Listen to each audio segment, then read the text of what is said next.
Sumusumpa ka bang magsasabi ng katotohanan, buong katotohanan at pawang katotohanan lamang? Opo. Umupo ka na.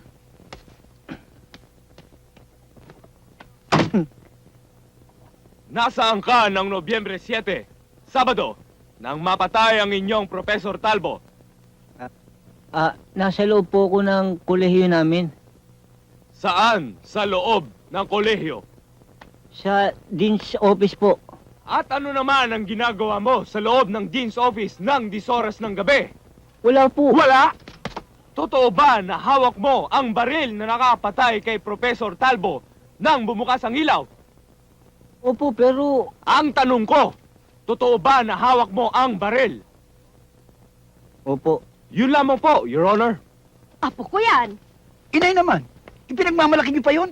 Eh talaga namang apo ko yan ah. May I call on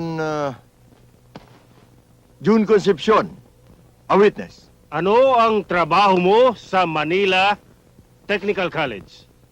Security guard po. Naroroon ka ba ng gabing mabaril at mapatay si Professor Talbo? Opo.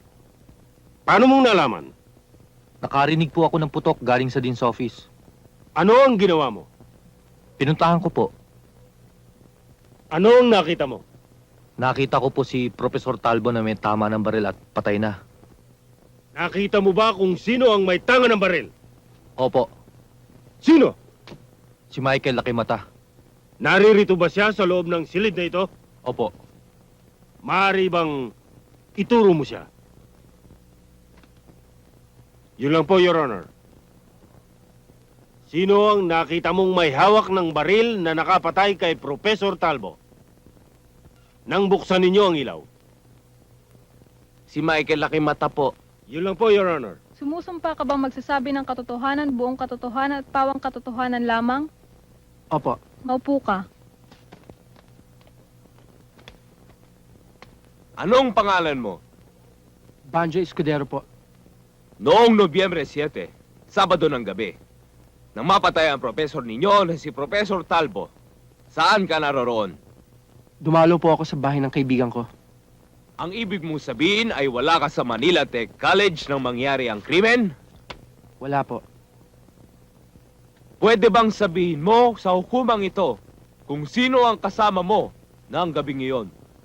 Si Jacqueline Garcia po. Yun lamang po, Your Honor. Hindi totoo yung mga pinagsasabi niya. Michael, huwag kang mag-alala. Akong bahala. May I call on Miss Jacqueline Garcia to the witness stand. Anong pangalan mo? Jacqueline Garcia po. Nasaan ka noong Nobyembre 7, Sabado ng gabi? Sa aming bahay po. Sino ang mga kasama mo sa bahay mo? Ang bunso kong kapatid at si Banjo Escudero po. Gaano katagal si Banjo Escudero sa bahay nyo? Buong gabi po, dahil wala po kaming kasama ng aking kapatid. Yun lamang po, Your Honor. Bobby, bakit ganyan ang sinasabi ni Jackie? Hindi naman totoo yan ah. Eh, ang alam ko nga si Banjo nasa Dean's office nung nangyari yung krimen eh. Bakit siya nagsisinungaling? Mapapahamak tuloy si Michael. Your Honor, kung si Banjo Escudero ay wala sa loob ng kolehiyo at naroon sa bahay ng kaibigang si Jackie Garcia, hindi niya maaaring gawing patayin si Professor Talbo. On the other hand, si Michael Lakimata ay nandun mismo sa loob ng kolehiyo noong November 7, Sabado ng gabi. Doon mismo sa Dean's office kung saan naganap ang krimen. 2 security guard ang nagpatunay na siya ang may hawak ng baril na nakapatay kay Professor Talbo. Sa makaduwid, walang ibang gumawa ng krimen, kundi si Michael Lakimata. Hindi ko po magagawa yun. Mamatay man ang buong pamilya namin. Hindi ko magagawa pumatay. Ang walang iyak yun ah! Pati kami dinamay!